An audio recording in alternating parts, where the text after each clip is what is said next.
Okay, well, we'll get started. Welcome, everyone. My name is Dan Haley. I'm the president and CEO of the Colorado Oil and Gas Association.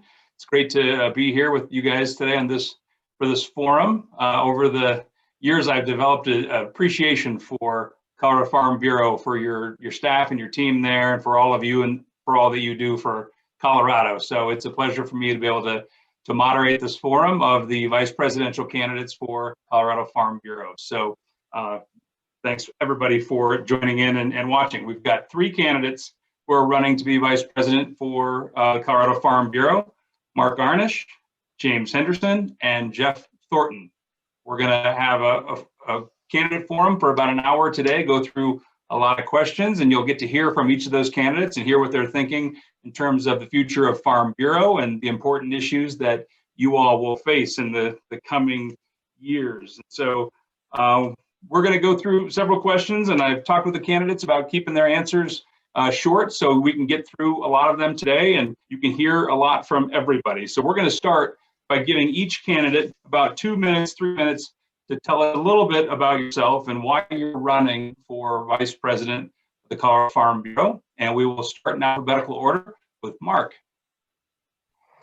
Well, thank you, Dan. A little bit about myself. My name is Mark Arnish, third generation farmer located in the Prospect Valley area of Southeast Weld County. We run a very diversified operation consisting of sugar beets, pinto beans, onions, but today we focus primarily on growing certified seed wheat, certified seed barley, grains for the craft beer industry, and feed ingredients like corn and alfalfa for our growing livestock sector. My Farm Bureau experience actually started about 20 years ago when I became a member of the Farm Bureau, and I've had the opportunity to serve as the president of both Weld and Morgan counties.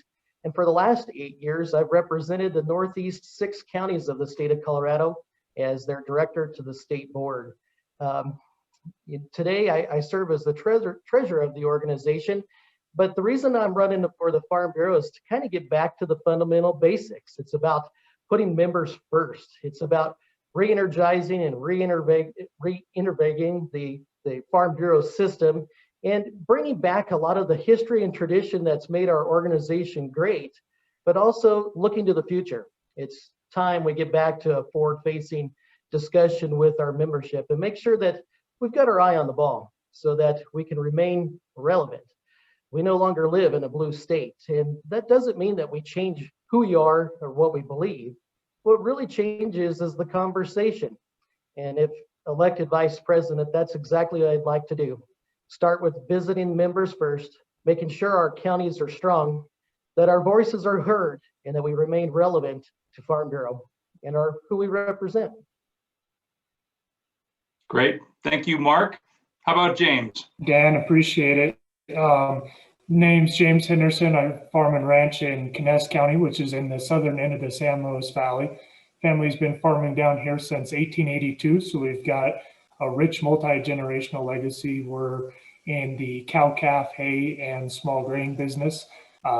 Married to a wonderful, beautiful, virtuous woman named Kylie. We've been blessed with 4 children, and I guess like the Loretta Lynn song, there's one on the way as well. So we're very excited about our family and continuing that legacy that's been left to us through the hard work of the previous generations. Lots of interesting experience in Farm Bureau. I've been able to serve as a county president here in Kness County, been able to work my way through a lot of the leadership training programs that Farm Bureau's had to offer through the Elite Leadership Trading Academy, as well as the American Farm Bureau Partners in Advocacy Leadership. And that's been a tremendous program to be involved with that actually led me all the way to be at the White House for the USMCA signing earlier this year. So that was a real neat opportunity that was brought forward by Farm Bureau. The reason that I'm running to be the Farm Bureau Vice President is I feel called to it, and the opportunity to serve the members of the organization, to put their voice first, to make sure that we enhance our grassroots policy is absolutely critical, because I'm not the only one in Colorado agriculture that has a rich legacy. Our members have rich legacies. Some of them have multi-generational legacies. Some of them are just starting their legacies. And I feel called to serve these very, very good people in helping protect and promote what we're doing in Colorado agriculture. Great. Thank you. And Jeff. Hello, my name's Jeff Thornton. I was born and raised in Colorado. I grew up in Westcliff. I spent most of my high school, junior high career there. We owned a farm there that we did cattle and logging and some irrigated hay. Also, I went into Nevada and worked in the gold mines for a few years as I got out of college and moved back to my wife's family farm in eastern Colorado. And I've been in Lincoln County for 28 years. On the Lincoln County Farm Bureau Board. I've served as vice president and president of that board. Also, in that time, I was YF&R chairman for the state board, and that was kind of a unique thing. I started that, and I was elected to the District 3 YF&R board before my county even elected me to be part of their board. So that was sort of a unique way I got started in Farm Bureau. And then I spent 2 terms on the Farm Bureau State Board, and then family kind of got older, and at the time we had to step down because just the time wasn't there to do both. So one of the things I think about is Farm Bureau to me means the people of Farm Bureau are who we are. That's what we stand for. And that's what makes us strong. And then our policy, because it's grassroots, because it comes from the people, is what defines us and what we do and how we go into this state matters and even federal matters that deal with agriculture. And that's sort of kind of how I believe. And as the vice president, I know the first thing we do is you are doing it under the president and at his convenience. So that's one of the first things you have to do is see what the president wants you to do. So thank you. Great. Thank you, Jeff. And we're going to start this question with you. We'll kind of go reverse order here. And so a few of you touched on this, but let's get a little deeper. What do you see as the strengths of Farm Bureau, and what areas will you focus on improving? And then finally, what does Farm Bureau do that's the greatest value to members? So what are the strengths? Where will you focus on improving, and what's the greatest value to members? Go ahead, Jeff. Okay. The greatest strength of Farm Bureau is the way we develop our policy and our policy, the way it's used. It is brought from the people. There's somebody out there that said, this is a problem with me. I have a problem with this. I took it to my county. They think we have a problem. We took it to the state, and we developed a policy at the state level that we can use it as in counties, in states, and even at the federal level, as we've seen happen with our policy a couple of times. But so our strength is our policy, and also the diversity of our members. And that's something that we really need to work on and keep at the top of. Get that membership strong, keep that membership strong, and try to protect that membership the right way. Try to keep those members engaged and productive. Because if we're not engaged in our policy and our members aren't engaged, we lose that strength and that definition that defines Colorado Farm Bureau. Great. James, go ahead.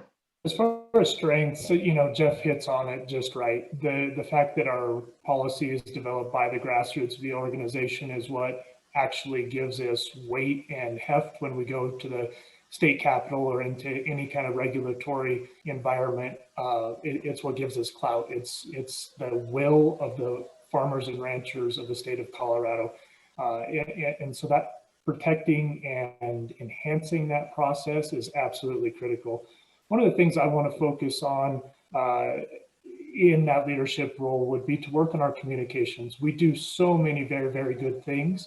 And my fear is we're having a hard time communicating that back to our membership and the philosophies that we're using as we implement the policy. And so as I look at that Dan. That's something I definitely have an asterisk by as a priority, is to make sure we're getting good credit for the good things that we're doing, or the good things that staff are doing. It's kind of like if a tree falls in the forest and nobody hears it. If you're doing good things and our membership isn't hearing about it, we need to make sure that's happening. And as far as the greatest value back to our membership, there's nobody that can compete with this, with how we engage at the state capitol and the state legislature. We do such a good job there. And even though the deck is kind of stacked against us, kind of like Mark mentioned, being in a blue state, I still have faith. But it would be a close call between, you know, our implementation of our policy through our state affairs program and our leadership development. This organization develops a tremendous amount of leadership internally. And so there's a huge amount of value. If you want to learn in this organization, there's no end to what you can do. And I think that's a huge value to our. Great, thank you. And Mark? I believe that the strength of our organization is our grassroots focus. It starts with the membership. I've been a part of a lot of different organizations, and I've interacted with a lot of other agricultural organizations that claim grassroots, but I've never been part of an organization that's truly as grassroots as what we are. I heard the other night when we were in Mesa County that there was actually a policy that came out of their county that made its way through our policy development here in Colorado, became an AFBF policy, and later on through politicking, lobbying, and hard work has become federal law. Name me another organization in the state of Colorado that can claim that kinds of grassroots power. But it's more than just policy. It's about the grassroots interaction with our local leaders in our counties. Maybe in some of our regional areas, we have trained and have effective leadership from our Farm Bureau on hospital boards, on fire protection districts, on groundwater commissions. It's really that energy and that expertise that we really bring to the forefront. And that's truly the strength of the Farm Bureau. The value, you know, basically for the value of fueling up my pickup with fuel gets you a Farm Bureau membership. It makes us effective at the Capitol. It makes us effective nationwide, but it also opens up a lot of doors. You see, this last year we had a very elusive tax bill coming to the state Capitol, House Bill 1420, that could have really pinned an unnecessary income tax increase on rural Colorado. Not only were we working the back channels and working with the minority party to try to get that target off of the back of Colorado agriculture, the other party, the Democratic Party, reached across the aisle and said, Farm Bureau, how can we help? We know that this isn't right. We know that this is going to put a lot of hurt in rural parts of the state. We trust your opinion. What works? Literally within minutes or even hours, we had a plan in place that helped shift that policy, changed opinions, and hopefully has put rural Colorado in a place to be successful moving forward. That's what you get for your membership. Great. Thank you. Thanks to all of you for answering that question. James, we'll start with you on this one. Kind of following on the same conversation, how do you think Colorado Farm Bureau can continue to grow, and in what ways can it innovate as we move further into this new century, and kind of touching on to those changing political demographics, changing ways in how we communicate, all those things? How can Farm Bureau innovate as you move into the 21st century? You know, that's the key question, and that's what it all comes down to, is if we have great grassroots policy, how do we actually make it have teeth? And I think over the last 5 or 6 years, we've kind of had a pattern emerge as we've taken on some of the more aggressive ballot measures that would have an impact on Colorado farmers and ranchers. And what I think we've learned is we need to make sure that we're messaging our policy in a way that is relevant not only to voters but to policymakers. We need to make sure that we are giving them a reason to vote for whatever position that we want, not just to help us out. What are we going to do for them?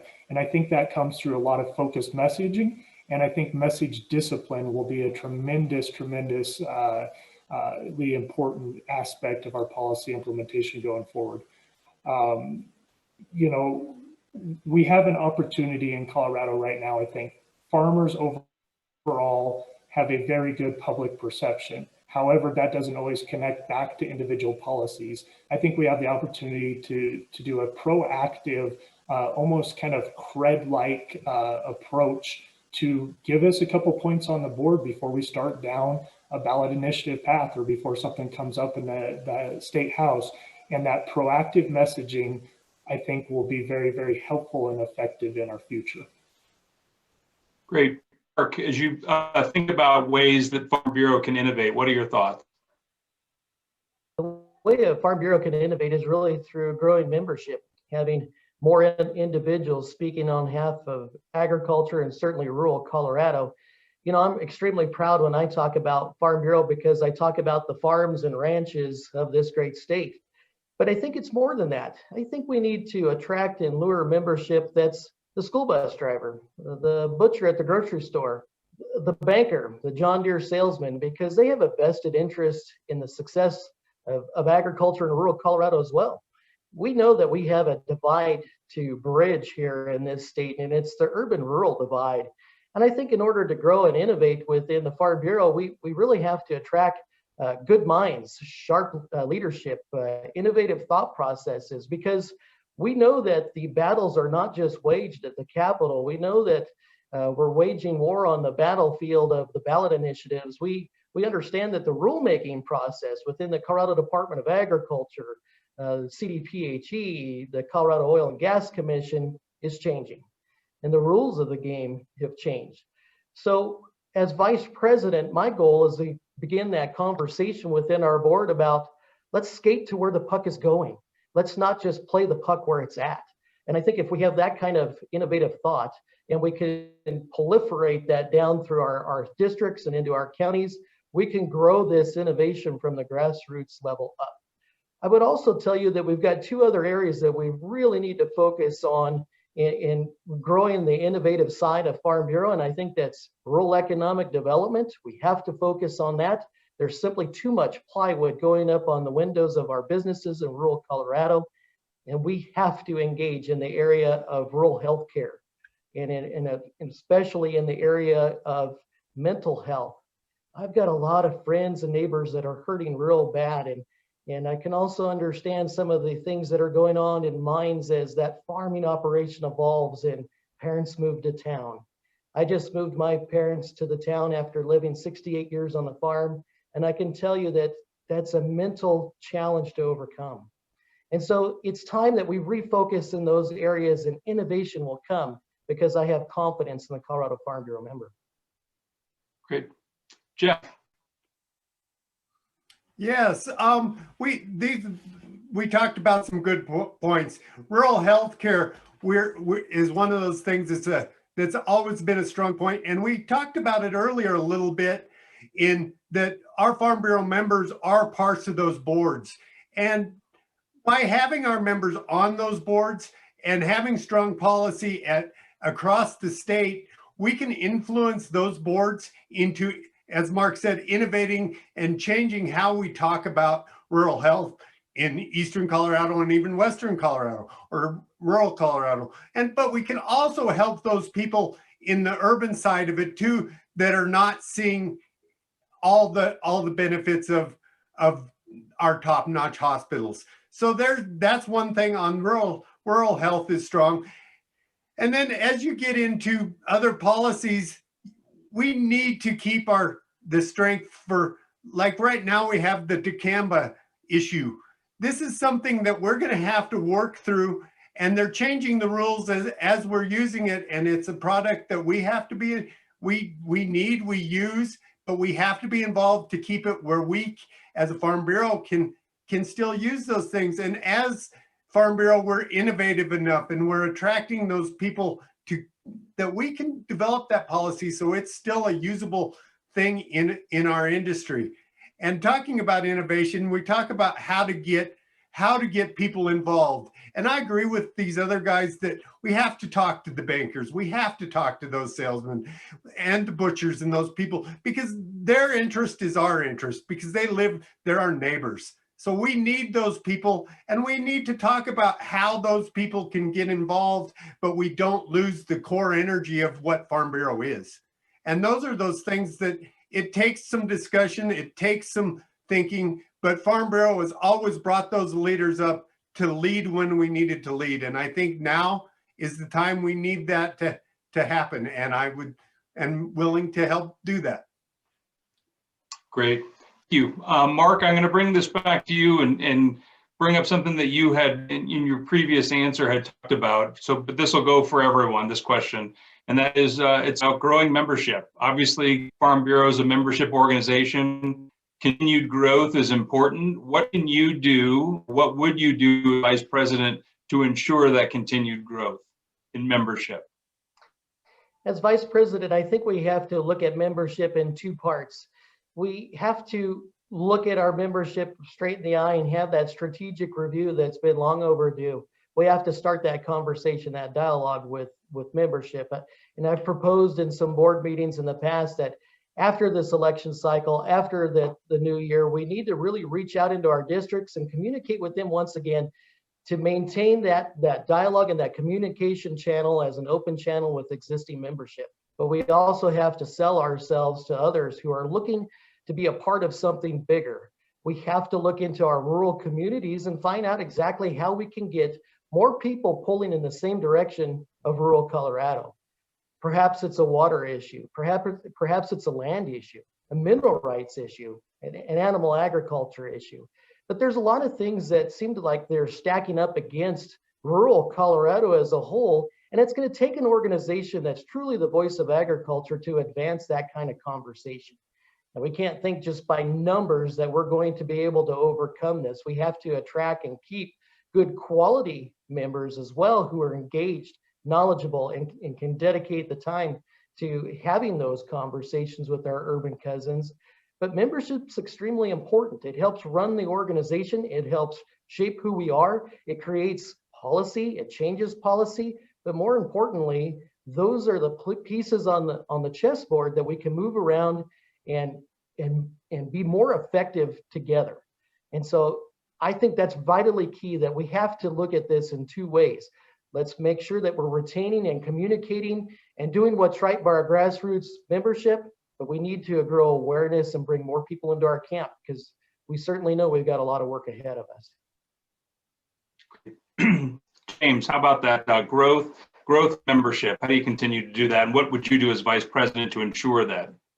So, as Vice President, I think we have a very short and very important window. I don't know how short the window is, but in rural Colorado, we saw a tremendous enthusiasm for a specific presidential candidate that brought people to the civic discussion and the dialogue about the issues that were going on like I've never seen in my community. The enthusiasm surrounding Donald Trump and this differential that you see in the rural-urban divide is a opportunity that we need to capitalize on immediately, despite the outcome of the challenges to some of the vote, some of the individual states' votes that are going to be recounted. We need to make sure that we reach out into our rural communities, find the individuals that were engaged and really wanting to lean into politics and policy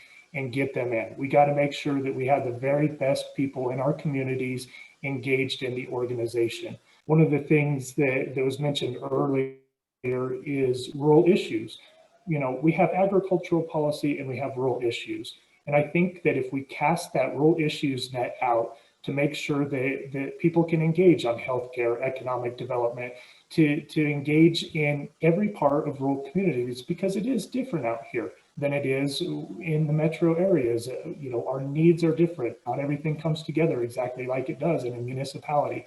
So striking while that iron's hot, using that enthusiasm that came from Donald Trump is very important. And the second part of our membership, Dan, which is very critical, is as the Vice President of the organization, you sit on the board of the insurance company, and we have to be competitive. It is the major driving force behind our membership and making sure that we're working to make insurance work and make sure it's competitive for Colorado will do a tremendous amount for the organization, and making sure that we have a sufficient membership and a sufficient budget to move the organization forward to our targets. Thank you. Jeff, membership growth. Membership. On membership, they've discussed some really strong points that we've had. And as vice president, you have to go in and membership is going to probably be a big part of who we are.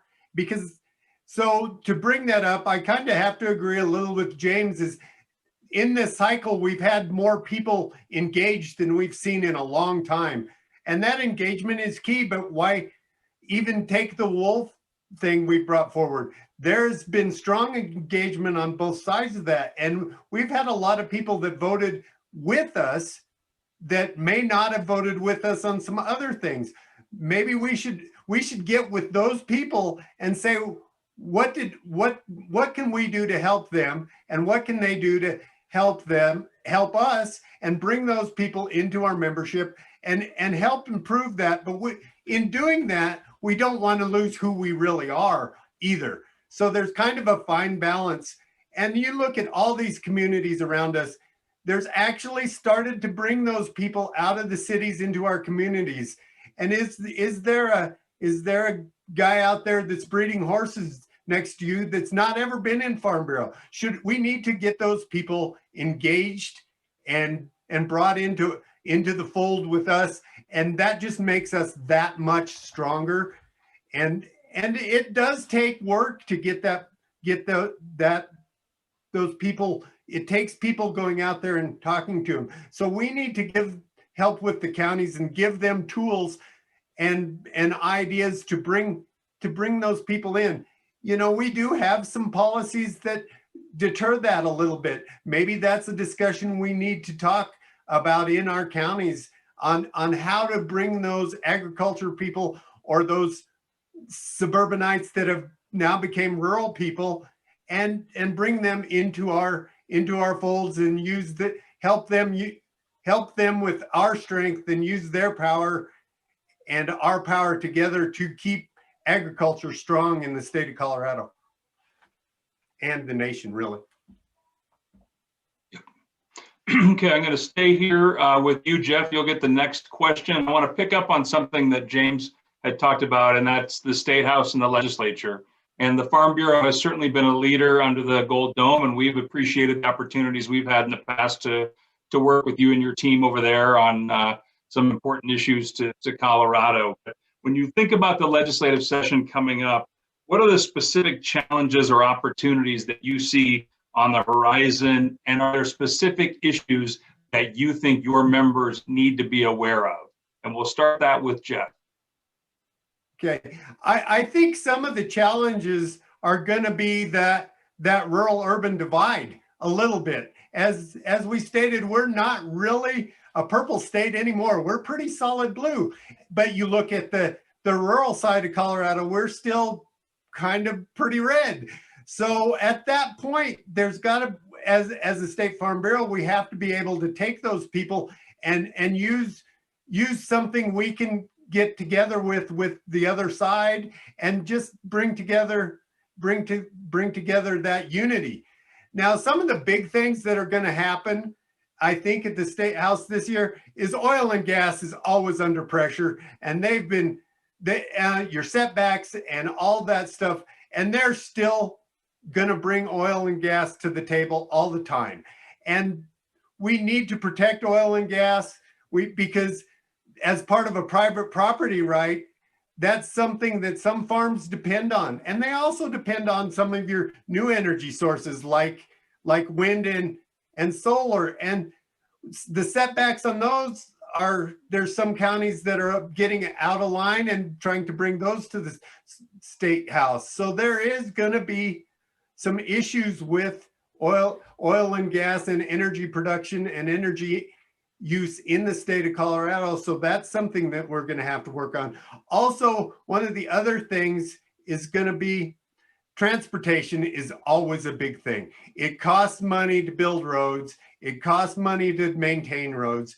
So we're going to have to be on point on our discussions on how we fund transportation and where that transportation money goes to keep Colorado as productive as it's always been. Because you look along the Front Range, there's houses and housing districts and all these things, building more and wanting more infrastructure, but rural Colorado still needs this infrastructure also to move those markets, move those goods to the markets in the cities. So it's kind of gonna be a big thing, transportation funding and how we work that at the State House. Okay, sounds good. Mark, thinking about the State House, issues coming up, specific things your members need to be aware of. Yeah, it's a really good question. And I think maybe we should start with the fundamental side of it is what is our state legislative session going to look like? When is it going to start? With some of the COVID-19 restrictions out there, if we have to legislate from afar or lobby from afar or communicate from afar, we need to be ready for that. Regardless of the issue, we really have to know what that situation is going to look like. And I can assure you it's going to be unlike any legislative session we've ever had before.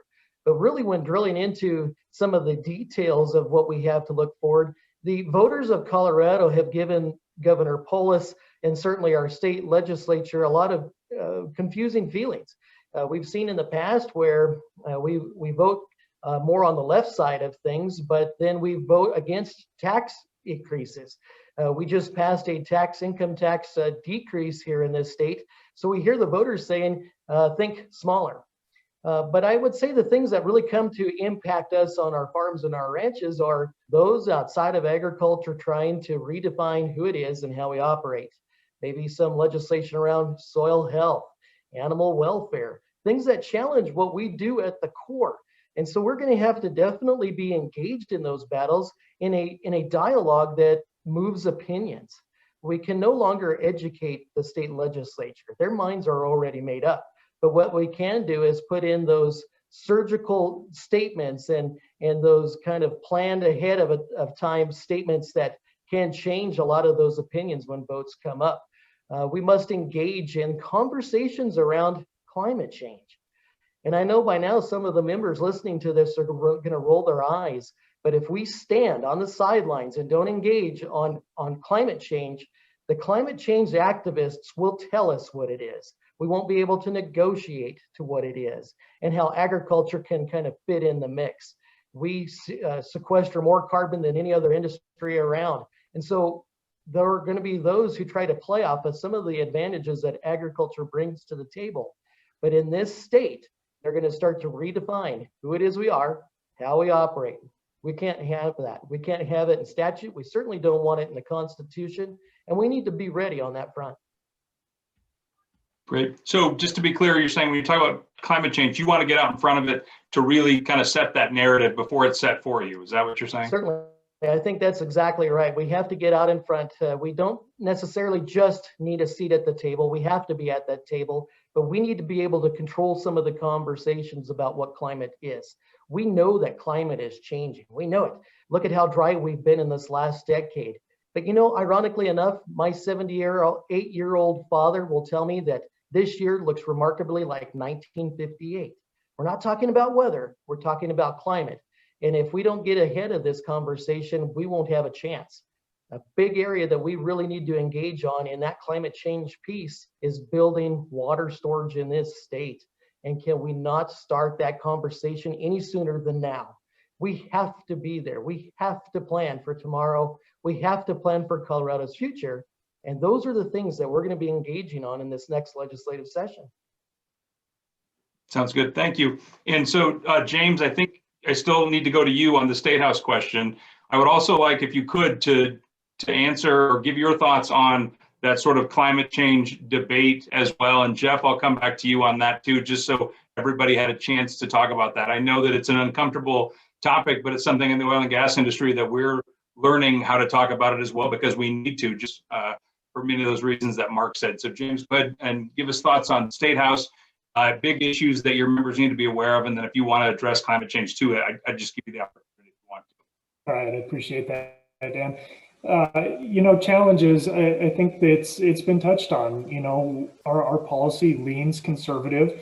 But there's not a way that we can pass, stop, or amend a piece of legislation without a Democrat. And that's just the facts. The opportunity that lies in that is, I think, we've been very good at it as an organization, making sure that we open the channels of communication with the Democrats. And so those relationships are there. We're not starting from ground zero. Through our contract lobbyists, through our state affairs director, and through other staff, we're doing a very good job making sure that we're where we need to be, so we have relevance. Campaign donations are an interesting subject. I call it paying the telephone bill. If you don't pay that bill, they're not going to pick up the phone when you need to have those critical conversations. So I think that's something that's been created that creates that opportunity. The challenge this year, as I see it, is as we try to wade through the budget, it's going to be an absolute disaster. So I think some of the things to look for are going to be tax credits and what happens to tax credits.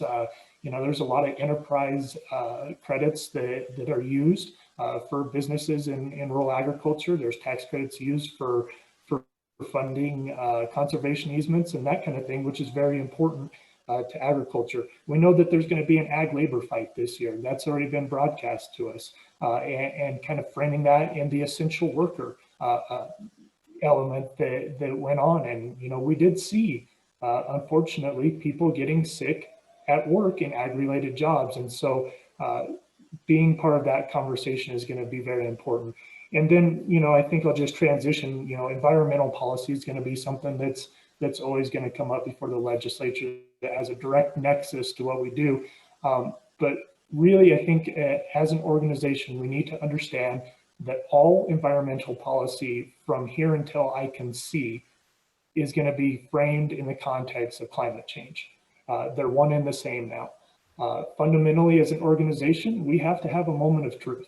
Our policy, I read it just the other night, basically says that climate change, is in dispute, and therefore we won't engage in conversation about it. And that's not where we need to be. As corporations like Bayer, which are an agri-science business, they're getting into the carbon credit game.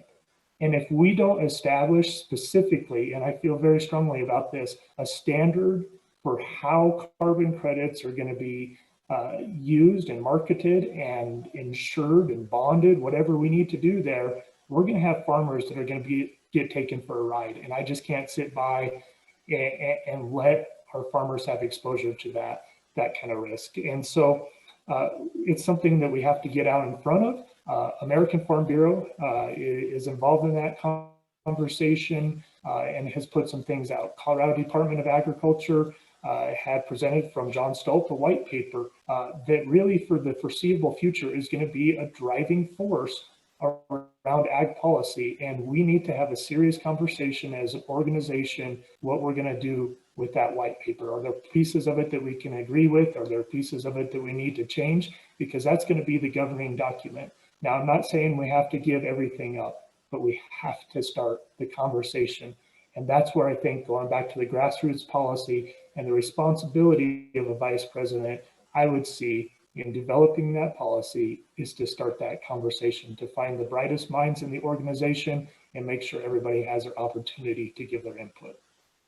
Great, thank you. If I can add to that, we also have a great opportunity to introduce agriculture to a number of brand new legislators for the very first time. It's hard to imagine that, but we also have an opportunity to set that right foot forward and set Farm Bureau apart from a lot of other ag organizations because we have so many new faces underneath the gold dome. Thanks. So I want to go to Jeff real quick. If you want to address climate change, it didn't come up when we were talking State House earlier with you, but given the political dynamics and where we are today, I want to make sure you get an opportunity if you want to add anything to that.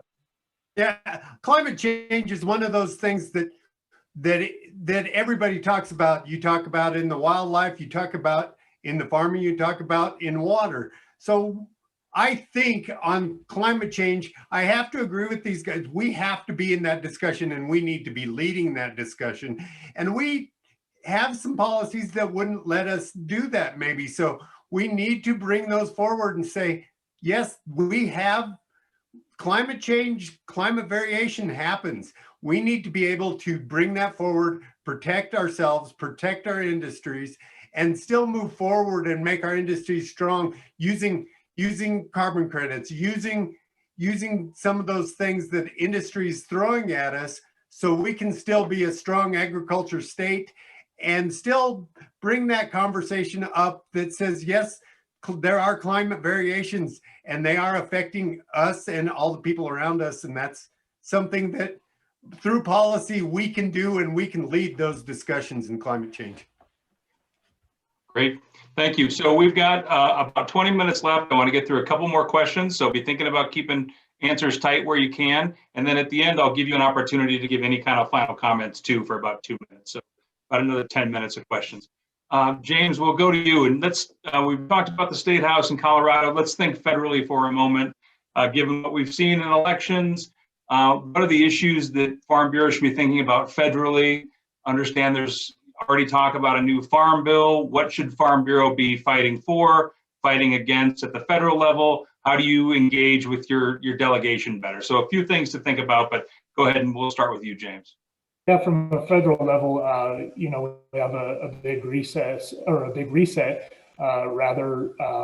depending on the final outcome of the election. I have full confidence that we're going to see, the waters of the United States rules and regulations come rolling back. And that was a huge fight for this Farm Bureau, for American Farm Bureau over the past, really 4 or 5 years. And the Trump administration treated us very well in replacing that rule. That's coming back for us. We're going to see a tremendous amount of legislation around climate change.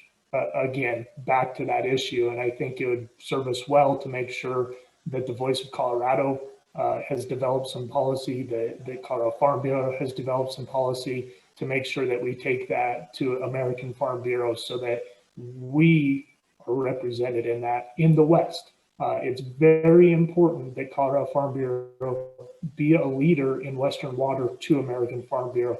And as we look at climate change and that nexus, that's going to be very critical going forward. We also have, some education to do here in the 3rd Congressional. We have a new Congresswoman, Lauren Boebert, that unseated a 5-term congressman. And, she has a good experience in the business community. We need to make sure that she's up to speed on what's going on with Colorado and agriculture. And then we have, a new senator to work with. We lost a huge champion for agriculture in Senator Cory Gardner. And so, re-engaging with Governor Hickenlooper, Senator Hickenlooper is going to be very, very critical to us. Luckily, we do have institutional knowledge and experience with him. And so we'll be reestablishing that relationship in a new format. Mark, thoughts on federal issues? Things that Farm Bureau can advocate for or against with the Farm Bill? Well, there's certainly a lot of moving pieces in Washington right now. And I'm hoping that as the dust from this election ends and settles, and we finally have an elected Congress and an elected president, that we can begin to do no harm to agriculture. But we accomplished a lot in the 2018 Farm Bill, even though the Farm Bill is certainly not perfect. We've just finished, the ink's barely dry on the trade deal with China, phase 1. And as we've seen here recently, China's living up to their deal. But we can't take 1 step forward and then 2 steps back. We can't undo a lot of those things that we've already accomplished. I think the goal of the Colorado Farm Bureau is to work through the American Farm Bureau to build on top of those trade successes. You see, we've exported a lot of beef out of this country, a lot of potatoes out of this state, a lot of grains and wheats leave this state and go to China. We've got to be able to build on that momentum that President Trump has established without taking it back due to partisan politics. We should do no harm in the EPA. We've really kind of deregulated a big portion of the EPA in Washington. It would be unfortunate to see a lot of those rules and regs go in when we've barely become used to the ones that we have now. The estate tax, that's a huge deal. We can't roll back the estate tax because too often in agriculture, we're asset rich and cash poor. We can't pass along the farm or the family ranch to the next generation without keeping that in place. And I'm hoping that we have a balanced government where the margins of majority are thin enough that we really get down to true conversations about what's right for America. And let's set aside the noise of partisan politics. Might be a little bit pie in the sky, but that's the hope. And I think that's the encouragement. And that's the opportunity that we have with our new Congresswoman, that we have with our new state senator, our new U.S. Senator. But I think we also have to work within the network that is the American Farm Bureau to talk about those things like water scarcity. That even within the American Farm Bureau, that tends to be a very misunderstood or misunderstanding of you can't have really conversations around water quality if you don't have water to begin with.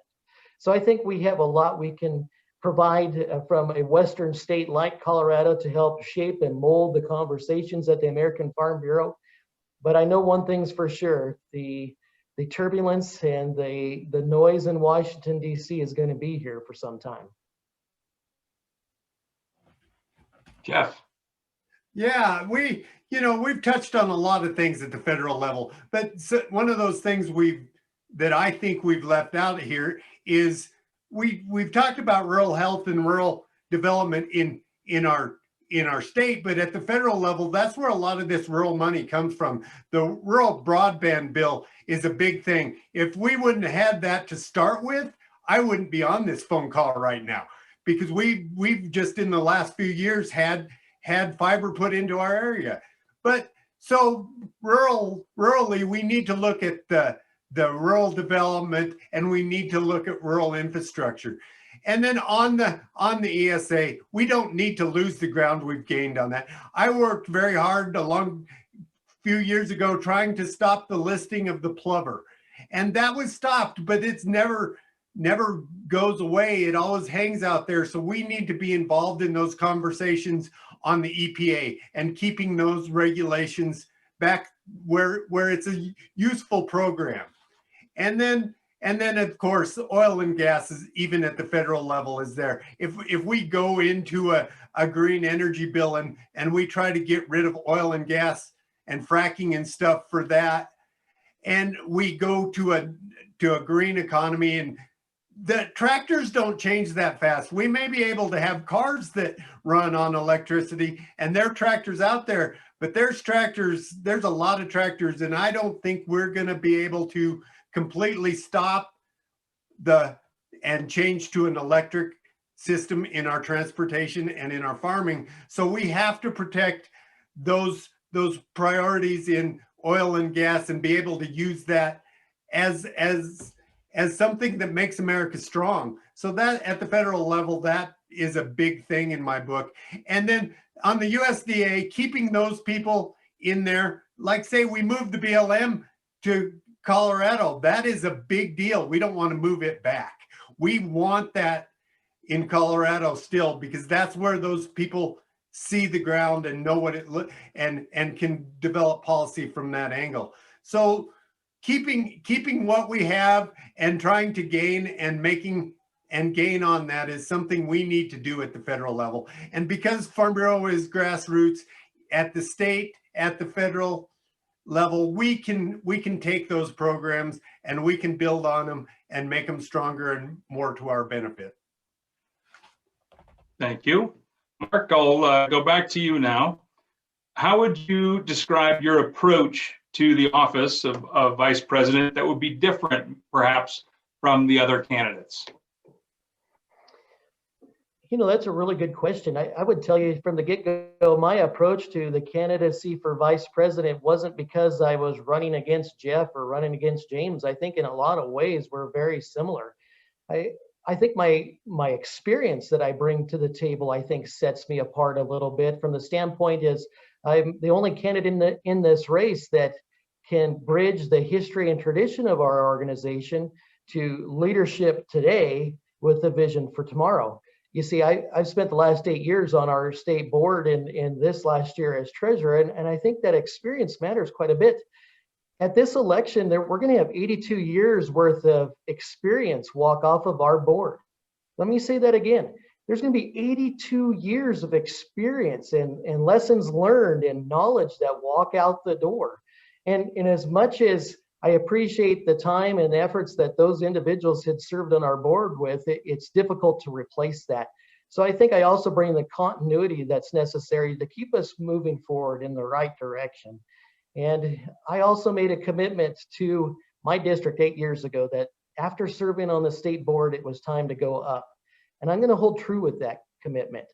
So they're going to elect a new candidate in District 2 to take my place on the state board because I'm all in this race. And so in a lot of ways, I'm fighting for my Farm Bureau career. But to say that I am different and would run the office of vice president than these other two individuals is not entirely true. The last thing I'll say about this is the one thing that I'll encourage our next president to do is to include the working partners in the board to a higher level to pull off of the strengths and the experience of our newly elected executive committee, because we're really a board of very innovative, very thought-provoking leaders. And it's time to have those voices heard too. Great. Jeff, your approach to the office? My approach to the office is pretty straightforward. First off, you do serve in this office at the pleasure of the president and the pleasure of the county boards and our members. So you have to bring them into this organization. They have to be first on your mind in any decision you do. So you have to know what the membership is doing, and I do. And bringing experience is a good thing. I have a lot of working experience in a lot of different areas. My experience is not just in agriculture. I've worked in oil and gas. I've worked in mining. I've worked in logging, but I've also worked very heavily in agriculture in the last few years on multiple sides of that. So I would bring that experience, and then the years of experience I had on the state board also stand out. I see it at a little different stage than say Mark or James did, because when I served on the board, I was probably the youngest guy on that board for a long time. And so that board has changed, but I bring that experience of seeing what the background looked like and also being able to look at what our future is and aim towards that goal as we make it. Great. James? I think, approach is probably the best question we have to differentiate these candidates. I think philosophically, we're very close to one another in vision. I approach this purely from an attitude of service. This is something that my family and I feel called to do. It hit me like a ton of bricks one day.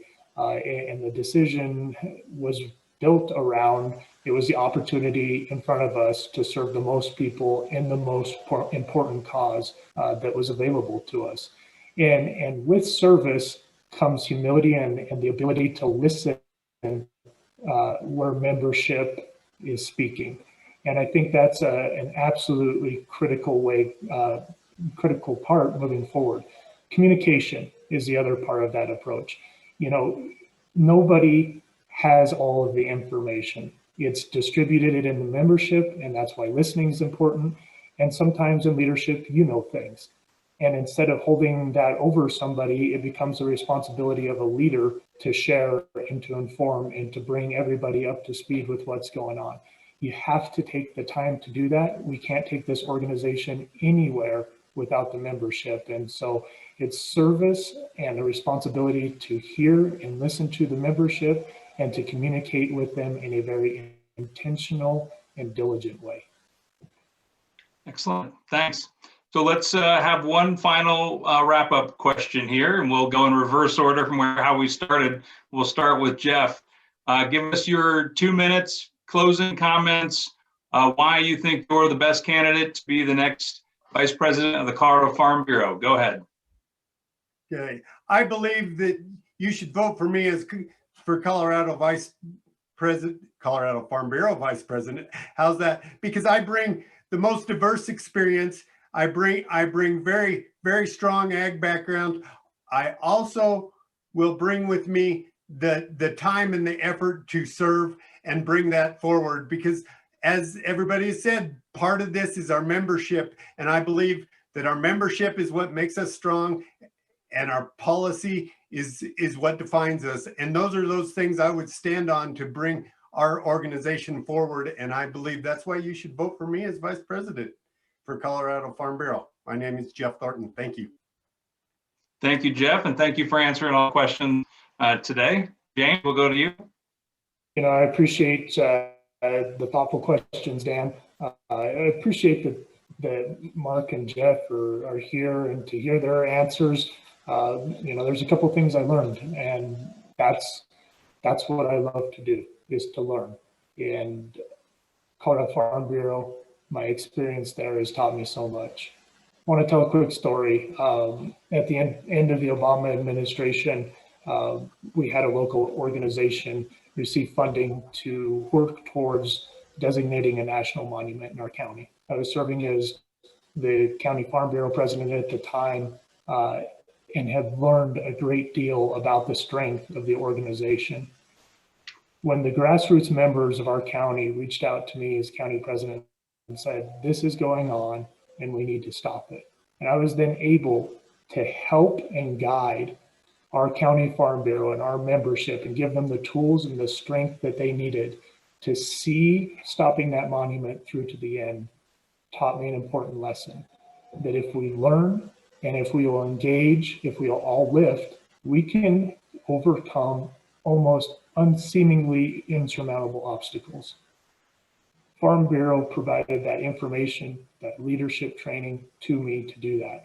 And I was in turn able to turn around and help those in our community stop that monument by developing their leadership, by sending them to the Capitol, by helping them engage with our county commissioners to stop that designation.